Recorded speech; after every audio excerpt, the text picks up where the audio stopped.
नहीं दिखे ठाकुर जी। अब तो माधवी ऐसी हो गई है कि खुद ना रही तन मन की, तो भोर हो गई, सब गोपियां सामने से आती हैं तो माधवी स्वयं को छुपाती है,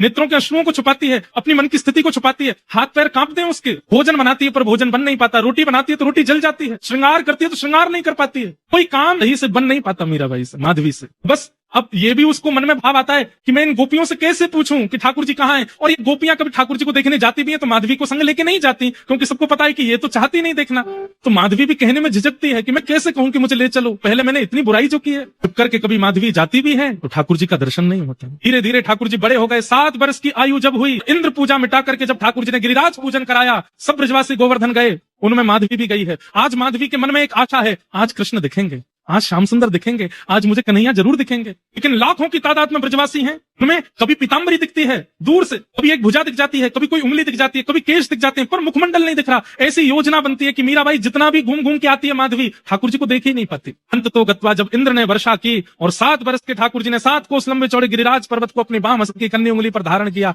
सब ब्रजवासी दौड़ करके जब ठाकुर जी के समीप पहुंच गए, माधवी जैसे तैसे प्रयास करके उस शिला के पास पहुंच गई जहां ठाकुर जी खड़े हैं। जैसे ही उस शिला के पास पहुंच करके नेत्र खोल करके देखा है,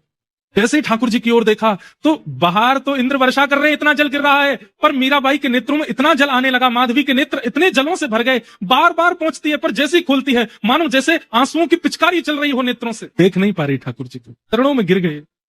लिपट गई, बोले नाथ मुझे क्षमा कर दो, मुझे पता है आप मुझसे नाराज हैं, आप मुझसे रूठ गए, इसलिए मेरी ऐसी स्थिति कर दी है कि सब देख रहे हैं आपको पर मैं आपको देख नहीं पा रही हूं, मुझे आपका दर्शन नहीं हो रहा है। ठाकुर जी बोले माधवी अब तो को मेरे दर्शन के काजे प्रतीक्षा करनी पड़ेगी। और कितनी प्रतीक्षा करूं, 4 वर्ष पहले आप यमुना घाट पर आए थे मटकी उचाने के लिए, अब अभी तक मुझे दर्शन नहीं हुए, और अब मैं सामने खड़ी हूं तो इतने अश्रु आ रहे हैं कि मैं देख नहीं पा रही हूँ, अब तो नेक और प्रतीक्षा करनी पड़ेगी। माधवी बोली कितनी प्रतीक्षा? ठाकुर जी बोले 1 युग,